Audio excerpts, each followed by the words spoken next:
comitato Difendiamo il nostro ospedale, dopo aver raccolto oltre 20.000 firme, non si ferma. Oggi a Castelfranco centinaia di persone si sono messe in marcia per evitare che i piani della regione possano riuscire a cambiare una volta per tutte la struttura ospedaliera del San Giacomo. Con l'arrivo dell'Istituto Oncologico Veneto da Padova, l'ospedale potrebbe subire tagli consistenti dei posti letto. Questa manifestazione perché?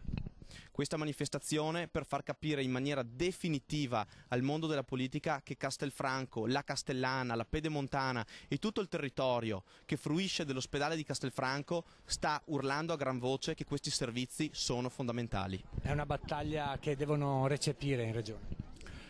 Certamente l'unica istituzione che può cambiare le cose è la giunta regionale e Zaia e poi ovviamente gli uffici tecnici della sanità regionale. Quindi la palla è in mano, purtroppo dico io, alla Lega, nel senso che la Lega governa la regione e prende le decisioni, come giusto che sia perché ha vinto le elezioni, e però si prende anche la responsabilità delle decisioni prese nel modo A o nel modo B. Per i manifestanti, se venissero tagliati come previsto dalla regione 140 posti degli attuali 300, il territorio dell'ex ASL 8 tra Asolo, Castelfranco e Montebelluna finirebbe all'ultimo posto nel rapporto tra abitanti e numero di posti letto dell'intera regione. Una lotta che la cittadinanza non ha intenzione di perdere. Perché l'ospedale è nostro e deve rimanere nostro. Il discorso è che ci stanno un attimo portando via tutti i servizi che abbiamo. Se ci sarà ancora un silenzio dal mondo della politica, noi non resteremo fermi. Non finisce qua? No.